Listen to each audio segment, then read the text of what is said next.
There I am. Yeah, can you hear me? Yep. Fabulous. All right.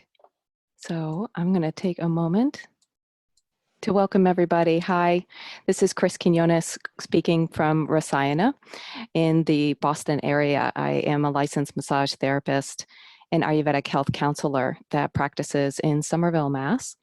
And I specialize in the Ayurvedic bodywork treatments at my practice. And I'm excited today to be having us chat with Kate O'Donnell, a dear friend of mine, and also Ayurvedic health practitioner and Ashtanga yoga instructor as well, joining us. Kate is the author of the Everyday Ayurveda Cookbooks, of which I sell at Rasayana. They are very popular, and they're cookbooks that I use every day in my personal practice. So welcome, Kate.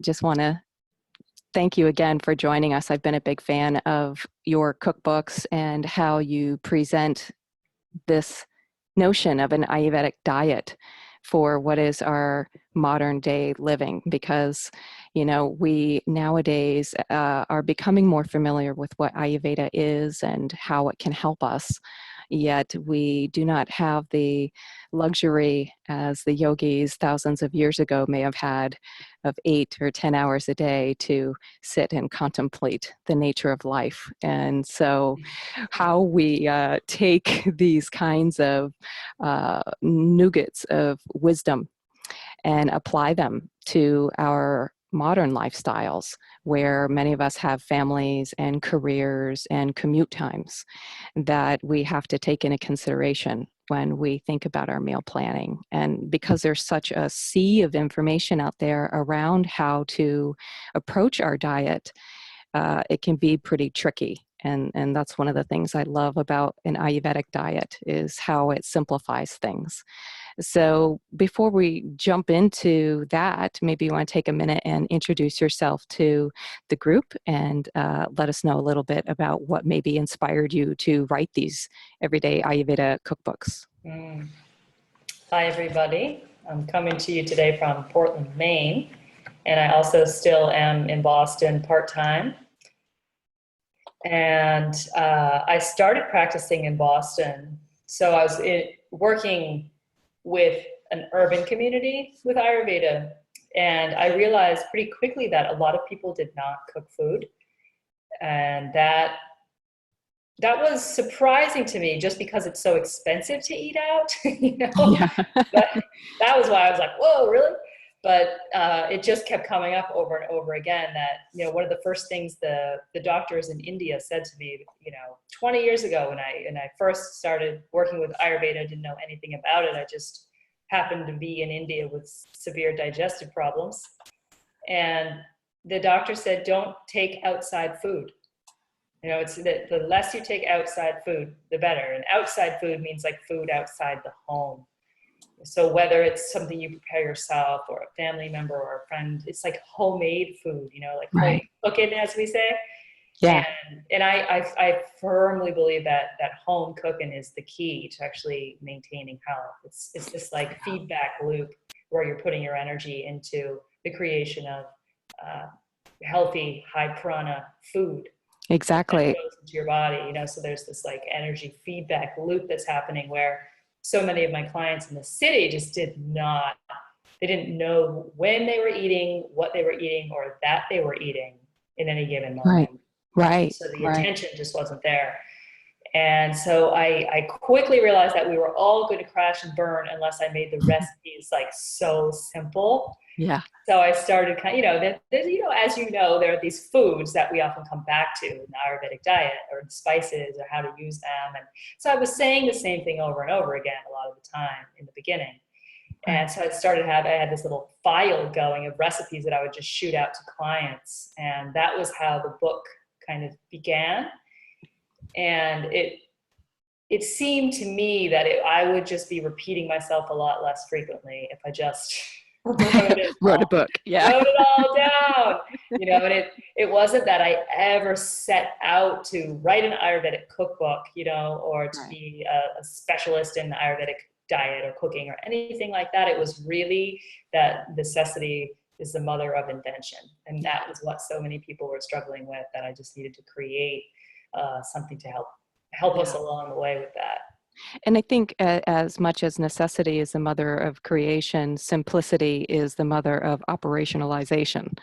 Because if it's not simple, people can't stick with it, Yeah. including myself. I mean, after practicing Ayurveda personally for over a decade, I find myself often needing to be reminded to pull it back, simplify, pull it back like 50% and focus on the consistency of these small changes on a daily basis. And that's one of the things that I think make Ayurvedic diet so different from other diets out there is its simplicity.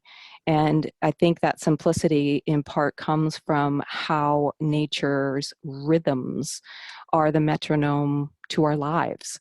And so many times I hear clients come to me, and the biggest challenge is knowing really not only what to eat, which has been, I think, for a long time, this myopic view of people with regard to their diets is everyone wants to know what. And Ayurveda places the equal emphasis on the how and the when we eat. And time, kala itself, is both used so much in the diagnostics and the treatment of imbalances and disease in Ayurvedic medicine. And one of the key mistakes that I find a lot of clients making is maybe eating healthy foods, but not eating them at the right time of day or the right time of year, that they're the right foods, but the wrong season.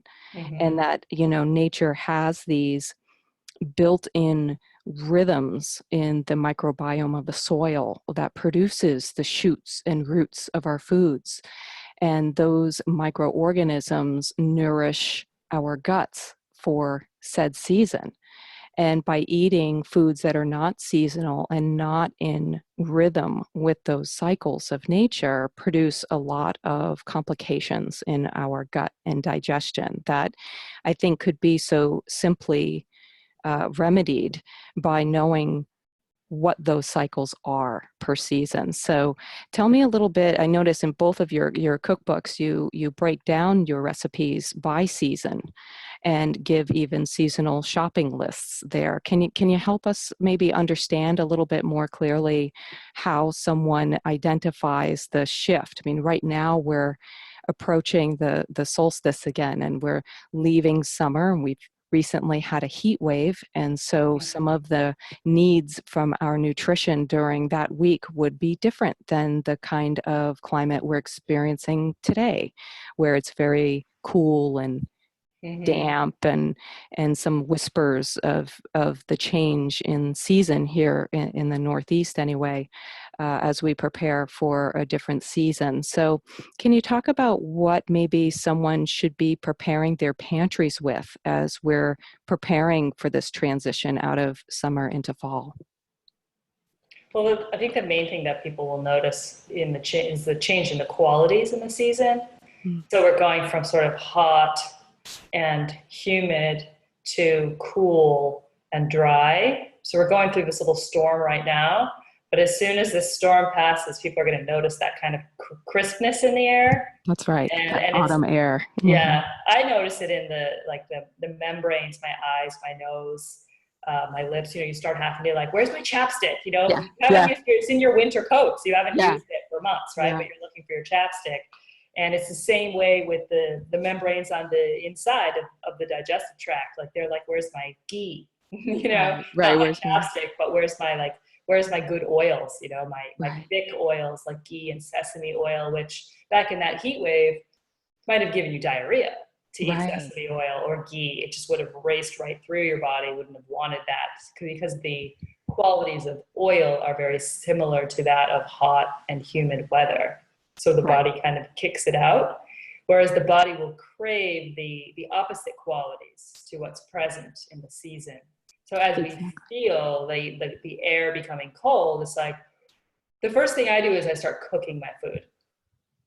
so you might even start buying like root vegetables instead of salad greens this time of year. People Hmm. might head back into the legumes. Where I go for like hummus a lot in the summertime. Hmm. It's a large bean, it's very dry, but you can sort of make this puree out of it, and it's not something you usually serve warm.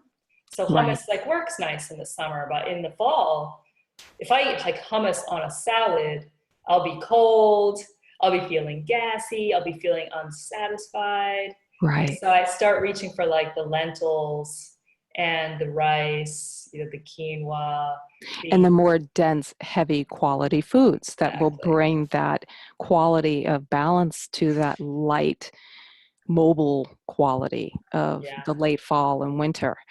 And that's why, especially here in the Northeast, we tend to, in the fall, go, pumpkin spice mania, right? Like it's always a running joke of, pumpkin spice latte or Mm-hmm. ice cream and such. But there's a bit of truth to that love affair that we have with those squashes and dense, sweet root vegetables because they give us that nourishment that's appropriate for the season. They give us the microbiome that will prepare us for a long, cold, dry winter here in the Northeast. Now, of course, if you live in another part of the world, I mean, this is a live casted webinar, so people are joining us from all over the place, some not even in the country. So depending on where you live and the time of year, again, time will dictate the qualities that are presenting. And you want to be sure to start stocking your pantry with the qualities opposite to that. And we talk a bit about that in my Fire Starter program, as well as my Clear Mind, Strong Body program, where I guide people through what those qualities are and how to identify them both in your diet and your lifestyles. And speaking of lifestyles, another thing I hear a lot from my clients, and I'm sure you probably have too, is how varied their diets are when they come into my office complaining of various symptoms in their GI tract. And I look over a food log that they may have kept, and I see how many different kinds of cuisine and foods and preparation methods are on it in such a short period of time. Even just one day can be a very elaborate list of foods that they've consumed for those meals, even if they're considered, quote, healthy. Be it smoothies, which are very popular in the wellness kind of world, and with the demand for the pace of our, our abilities to keep up with the pace of the demands of our life, that these kind of food combinations and complex meals are becoming a bit troublesome for people, really hard to digest when they have 15, 20 different ingredients in their plate for lunch, and then the same for dinner too.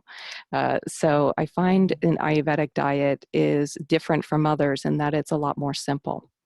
And that, by identifying food combinations that don't go well together, will save you a lot of energy in having to break it down. Your body's just not going to have to expend the same kind of energy to access those nutrients as if those meals were more simple, maybe 5 or less ingredients. And that's what I really like about your cookbooks as well, Kate. Your recipes are so simple. They're not these long grocery lists that are complicated. And I'm a bit of a foodie personally. I love cooking, and it's one of my favorite things to do is tackle a really complicated recipe. And years ago I was camping with a group of friends, and someone had commented on the amount of gourmet food that people were bringing to this camping trip, and thought, if someone breaks out a reduction sauce, I'm out of here. It's like, get out of here.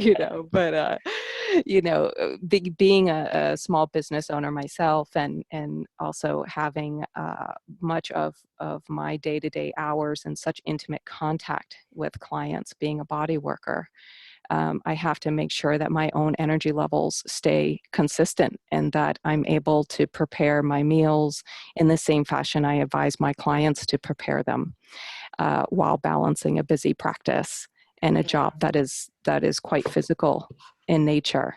Mm-hmm. Um, Keeping your meals simple, especially, kind of going back to the to the smoothies tends to really get people in trouble. And I find that knowing what my favorite foods are is a great place to start. And then once I've jotted down what those favorite ingredients are, I'll then look to when are they in season? When is it appropriate to eat them? A lot of times the first complaint I'll hear from clients is, oh, you're going to whatever your recommendations are, you're going to take away something from me that I really enjoy.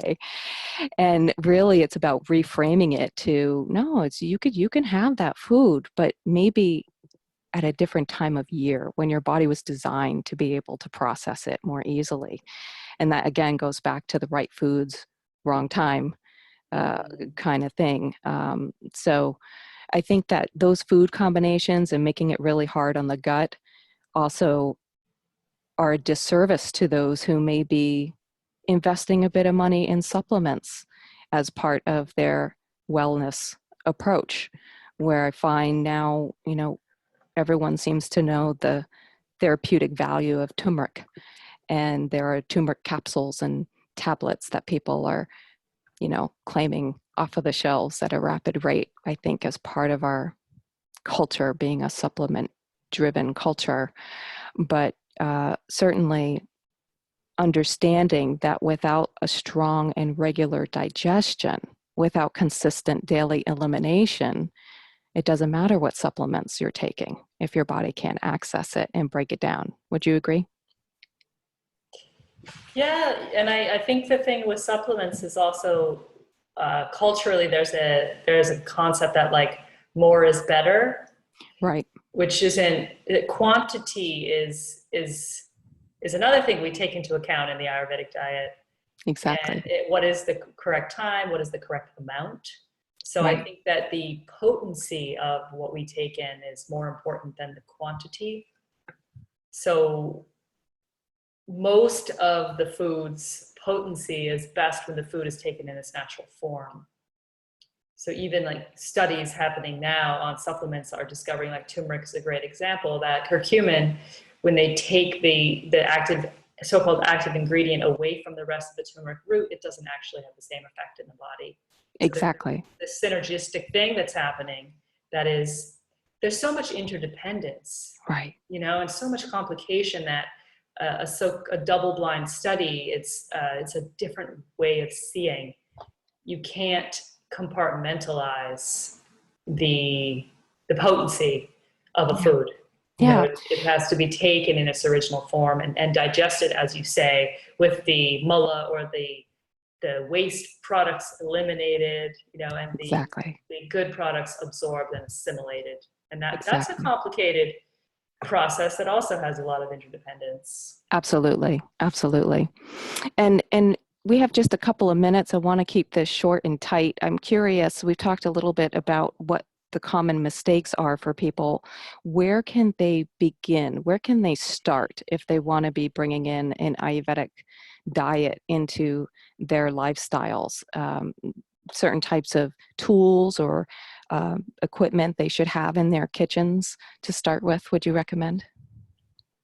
I am, at this time of year, a huge fan of the immersion blender, the hand blender. Yeah. As far as equipment goes, it's just so easy to make soup out of stuff if you have one of those. Yes. So I use it all the time. You can churn yogurt and make takra or lassi with it.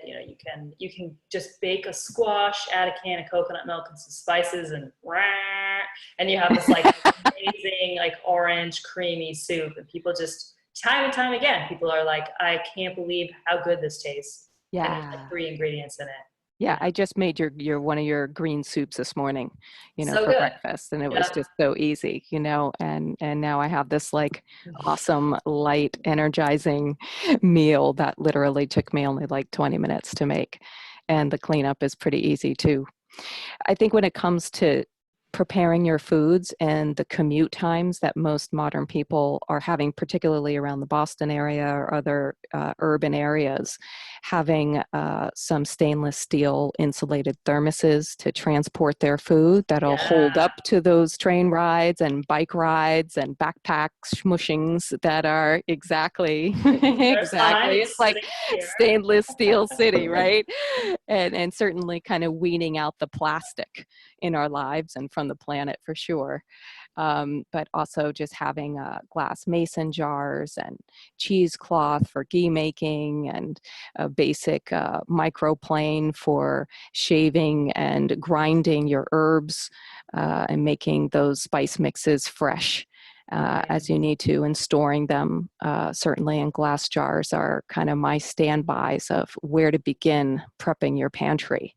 Is get rid of the plastic and start replacing it with glass and stainless steel and some of the means that'll keep your food fresh for the journey. Yeah. Nice. Yeah.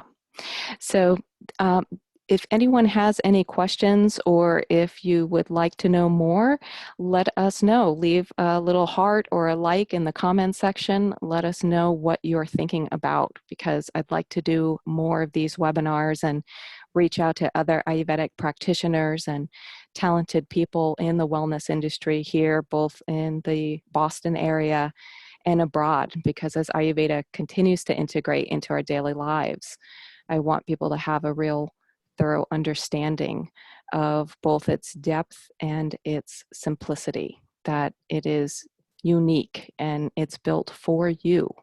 And by understanding your uniqueness, you can really tap into your own self-healing journey. So thanks for joining us, Kate. I appreciate it. And if you haven't checked out the books, it's Everyday Ayurveda Cookbook, Seasonal Guide. That's her first cookbook to seasonal eating. And then your more recent cookbook, which is Everyday Ayurveda Cooking for a Calm, Clear Mind, is the second book. And this is wonderful, definitely getting into a bit more about food's effect on the mind and our moods, which is something that I think is the next layer of conversation for our culture in terms of nourishment, kind of leaning out of the body centric and getting into food's effects on our minds as well. So thanks for being here. And for all of you out there, if you want to know more information about some of Rasayana's offerings, you can visit my website at www.rasa-yana.com. Thanks, Kate. Namaste.